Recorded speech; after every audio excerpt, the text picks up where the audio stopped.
It may or may not mean anything simply from an anxiety point of view. And this is the point in time where if your dog has tender feet, sensitive feet, doesn't like their feet touched, please tell the vet. Okay? It's always nice to know that ahead of time rather than, oh, I should have told you before she bit you. That she's a little sensitive. You guys laugh. I had a little black dog I rescued. Her name was Beethoven.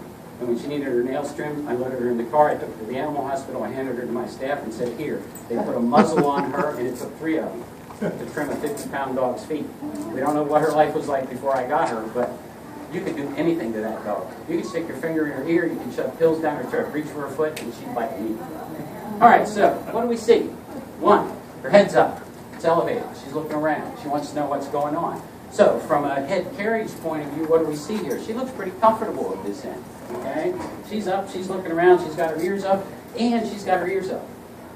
Dogs that are in pain don't. Dogs that are in pain tend to have their ears back or have their ears down, particularly in this type of a situation.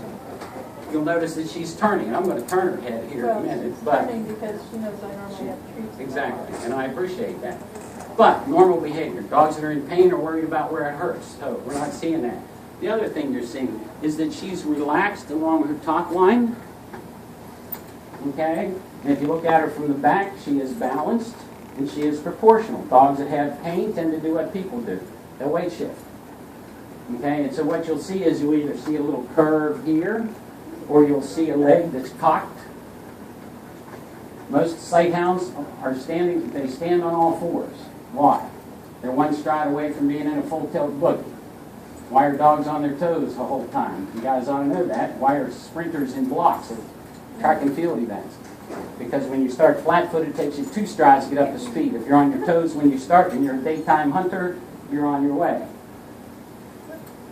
Now, the other thing, you know, she's moving away from me. That's okay. Yeah. All right. So, if you're going to try, let's assume for the moment that she has a mild gait irregularity that we diagnose. We're really not sure where the pain is. She's stacked in the front. Okay? So, if you're going to start, the place to start is always at the head. And one of the things that a normal dog should do is you should be able to put their noses straight at the ceiling without getting any significant resistance. Go past that, they will resist. Why? Because then it's a threat posture. I should be able to turn her nose, touch her flank without any resistance. I should be able to go this way. What are we having here, baby girl? I'm pinching her is what's going on because I got a hand back here to keep her safe. Let's see. Come on, baby. You want to turn? You really don't. No, she really doesn't. No. Okay. All right. So we did find something. Yeah, we did a run this morning. So Uh-huh. Perfect. All right. So we found something we didn't expect. Yep. We found some pain and resistance on flexion of her neck. So now we have to ask ourselves the question, what is that? Most vets, you'll watch them and you'll do it yourself. You want to support them under here if you're palpating up here. Please don't, because I want them to be able to duck if I hit a tender spot. Okay? Start right up behind their skull. A little pressure. Digital pressure. Move down. I'm guessing where it is in their shoulder probably. She ran hard this morning. well, couldn't observe her the entire time she was running. Okay. Now, when I get back to here, yes, please.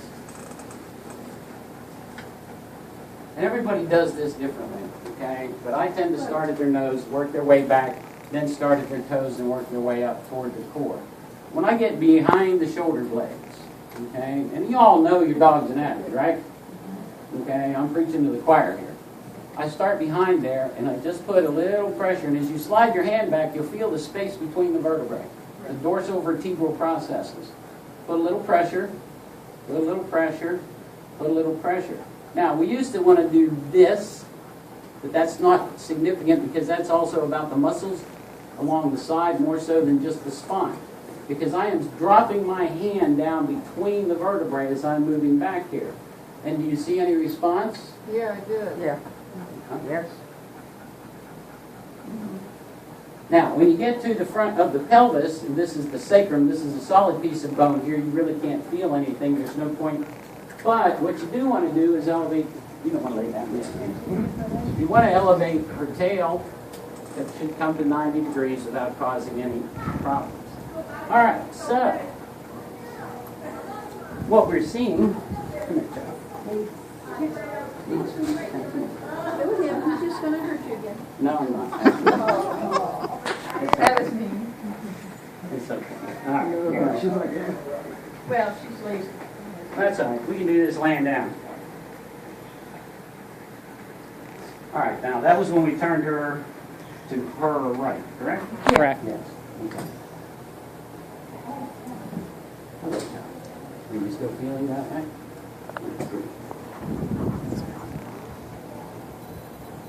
Yep. Okay. I believe you. Okay. Stretch the leg out. Get a good feel for it.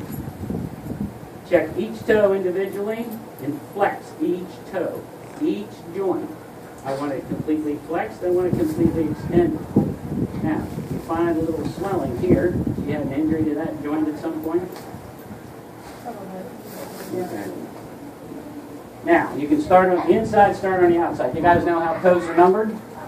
My thumb is number what? 1, 2, 3, 4, and 5.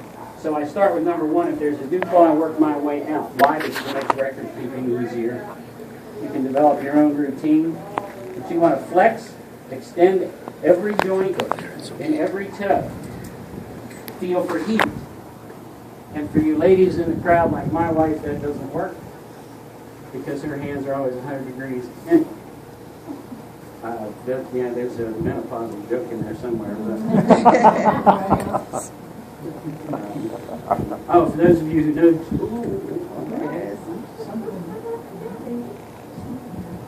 now as I moved up, see now I'm on the metacarpal phalangeal joint. You know, I got a bit of work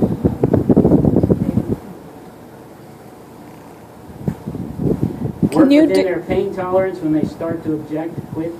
Can you describe your pressure, like if you were pressing on an apple? Are you pressing deep into the skin? I am, if I'm pressing on it, let's use a beefsteak. Okay. It would be the pressure it would take to depress a beefsteak. Perfect. I'm not putting much on there at all.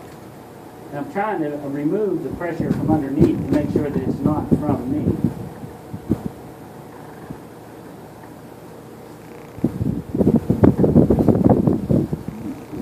You think they can save you? Now, she is sore over metacarpal phalangio 3. A little bit of swelling. I realize that. A little Yes. bit of swelling. I don't feel any significant laxity, so I suspect, because it's a weight-bearing toe, that she probably stepped on something when she was up running around. It's the point of the exercise. Okay? And we'll use somebody else other than her for rear limb and stuff at this point, because I put this child through enough. You got any Rimadyl? I do. And I'm with her. Okay. Just enough for a day or so, and then check that foot again. If it's just from stepping on something out there this morning, she'll be fine in 24 hours. Okay. If not, then you probably ought to get some x-rays. Okay. Now, you did not, now, had we taken her out in the hall, or taken her, better yet, outside where we could have walked her and trotted her on the grass, we would probably have seen something as far as how far she extended and what she did. I think it's interesting, however, once again,